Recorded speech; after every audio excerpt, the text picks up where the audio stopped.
Hello.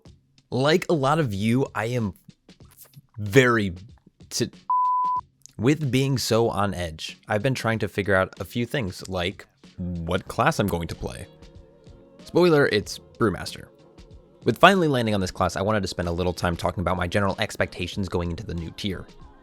With the PTR cycle wrapped up and 10.1 now being out, I wanted to break down how I feel about the new tier set, the new raid, the new Mythic Plus season, and some other topics like stats and items. This is really going to be a collage of thoughts around Brewmaster. Anyways, feel free to use the timeline if you'd like to skip around, but let's dive in. If you're looking to play Brewmaster next season, good job. It's a cool tank. Sadly, you might be a little behind, but do not fret. Moving into next tier, you'll want to try to obtain your tier set immediately, but to be honest, the set feels more like a damage increase than anything else. Your priority while gearing will be to get ideal secondary stats. I'm going to elaborate on this more later, but for now, getting anything crit or verse related is great. Basically, just avoid haste. Trust me, you won't need it. If you played Brew in Season 1, you'll continue using the same Dragonfire Brew build that has been popular until you obtain the new tier set. At this point, you'll shift to a new build most likely. Similarly, I'm going to be going over that shortly. If you've been on the fence about playing Brewmaster, get off. Brewmaster with the new tier set will drop some of the controversial button bloating and feels much more fluid to play. They also have a great kit for the new dungeons and raids, so trust me, you'll enjoy it. I have a lot of mixed feelings about the tier set. If you missed my breakdown about that kind of stuff, you can find it here, probably, but I'm going to cover it briefly here. The set seems to be heavily focused on increasing our damage and dodge through RNG not consuming our elusive brawler stacks. The 2 set specifically increases our blackout kick damage and has our elusive brawler not being consumed. While seemingly passive, this will incentivize stacking a little bit more mastery. I'll elaborate on this more in a bit. The 4 set causes us to gain a new aura buff called Leverage. This buff stacks up to 5 times and is gained from dodging attacks. Each stack will increase the damage and crit chance of either Rising Sun Kick or Spinning Crane Kick by 5% per stack. Oh, also Rising Sun Kick grants elusive brawler now. Meh. I'm going to start with the negatives of this set, but it's typically regarding raid and single target encounters. The damage boost from this set comes from dodging attacks, so the more enemies you can dodge, the faster you can accumulate stacks, in turn the more damage you'll deal.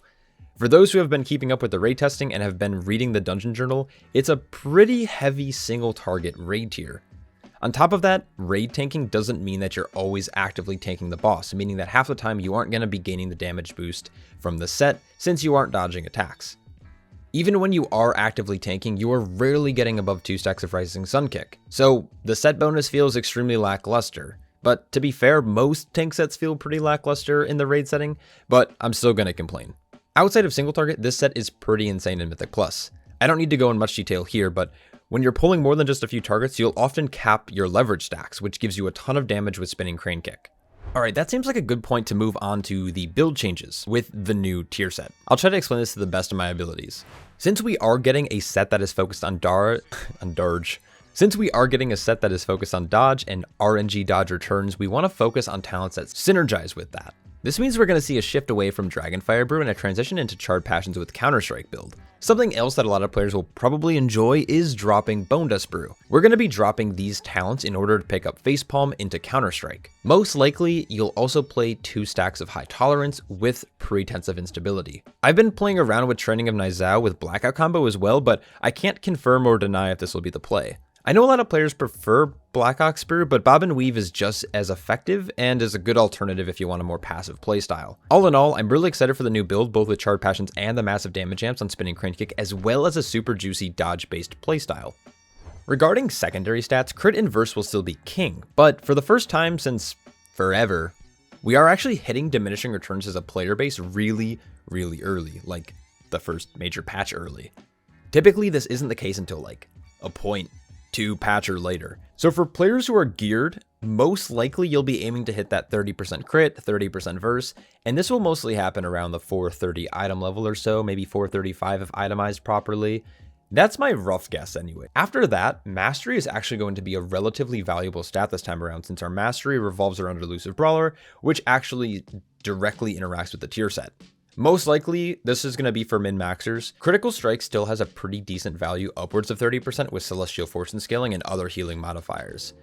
Honestly, as long as you aren't stacking haste like any of it, you're pretty much going to be good balancing out your crit verse and mastery. And then this is the Fun part. I love determining what items I want to farm from Mythic Plus and Raid and then farming them. I know. Strange. There are some pretty great items this tier, and I want to talk about my general mindset and what I want to run. First, and this is honestly a pretty common question that I get asked, is it better to run a staff or a polearm, or is it better to dual wield weapons? Sadly, the game in terms of enchants are balanced in such a way where it incentivizes you to actually run dual wielding weapons. You're going to be losing a good bit of damage or survivability just running one weapon versus two, unless that weapon has a significant higher item level or has a pretty interesting and impactful effect. Lucky for us, there are two weapons this patch from dungeons that are going to be strong regarding procs, and they're both one-handers, so best of both worlds. We have Forge Storm from Neltharis and Vile-Stained Krogtusk from the Underrod. These are both going to be great and available to the Brewmaster Monk. Forge Storm damage procs from my testing was roughly about 1.5 to 2.5% of my damage depending on the key. Not bad. Though there's no main stat and decent secondary stats, besides the fact that haste exists. But having haste on one item isn't necessarily the end of the world. If you can get this from a juicy like plus 20 vault, it might be worth snagging, but in terms of farming it from Mythic Plus and upgrading it, it's honestly up to you. Many of us from Season 1 crafted weapons, and it might be worth just upgrading those with your Sparks of Shadowflame instead. The Krogtusk though procs nature damage, and it's comparable to Forge Storm. Instead of no main stat though, instead you don't have secondary stats. This is a little bit more enticing since we're already hitting crit inverse breakpoints, so it won't have as much of an impact. I wasn't able to test this at current item level on PTR since it wasn't on a vendor, but if you can get your hands on one, as long as it actually drops, it might not be a bad replacement for your offhand. Trinkets are really cool this tier. There is a great trinket from the first boss of the raid, but it's extremely rare, similar to the Aeronog ring. This grants a ton of crit and leech whenever it procs, and honestly it procs quite a bit. Most of my later PTR testing had this between 50 and 55% uptime, which isn't too bad. Also, with it being a passive trinket, you just put it on and forget about it. There are some other great options from the raid as well, but I've decided to leave these out because a lot of them come way later in the raid, like Neltharion late. But Mythic Plus has two good trinkets, and for good reason. These include the Shard of Rock Mora from Neltharion Slayer and Treemouth's Festering Splinter from Brackenide Hollow. Extra defenses for that pesky magic damage or tank busters are never a bad thing, and something that is new knowledge to me is that shield-based trinkets are actually going to scale higher with Brewmaster for two reasons. First, it's due to the sheer amount of verse that we're typically able to stack, and they seem to benefit from Celestial Fortune. Even here on PTR, you can see that the size of the shield on my Brewmaster on the left and the Paladin one on the right is roughly a 150k difference. Personally, these trinkets will only be useful on Brewmasters who are still getting comfortable with the spec or those who are pushing high keys on the leaderboard. Brewmaster alone has a solid defensive kit, and if played properly, can run really aggressive damage trinkets if you have them available to you. Okay. Here are some random predictions I have for this tier. They're probably not going to be true, but I will gloat about it if they are. First, the Aeronog ring I think will still be OP next season. Regarding pure damage, this ring is constantly 1.5 to 2.5% of my damage and keys and offers insanely good stats. It'll be very difficult to justify replacing this ring until at least Mythic content, but even then. Second, the Onyx Amulet is also stupid busted still. Same thing as the Aeronog ring, this item can't be beat regarding pure damage. With how high tank and player stats are getting this next patch, most likely we can afford running a non-secondary stat having ring.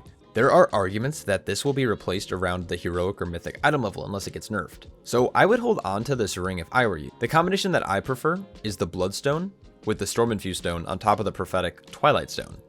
These end up doing about 15% of my damage or more in the average key. So Blizzard, please just nerf it. Thirdly, if that's a word, I think there's going to be a specific weapon we're going to be targeting. While dual wielding reigns supreme in most instances, if you can get your hands on this juicy weapon, it'll be worth. The Jarun, Pillar of the Elder Flame. This polearm does some insane damage on a 2.5 minute cooldown. It'll siphon the heat from nearby enemies and then unleash a relentless onslaught of waves upon your victims. That sounded so edgy. With every melee attack. This typically does upwards of 6 to 8% of a Brewmaster's damage in a key, as long as you're using it frequently. And it seems to be a pretty solid polearm if you can get your hands on it. My main issues with this is it's a rare item from the 5th boss of the raid tier. Well, technically it could be the 3rd boss also, but it's objectively harder than any boss based on PTR tuning. If you aren't in a Mythic guild, I'm not sure if this will ever be worth trying to get, and you'll probably just get crafted weapons or farm the previously mentioned dungeon weapons. But for the noble few who do Mythic raid and progress pretty deep into the tier, this might be a solid choice and maybe best in slot. Alright, that pretty much sums it up. If you found this video useful, hit that like button and leave a comment like, cool video, thick man, or something. Let me know if you have any questions, and I'll catch you all very soon. Peace.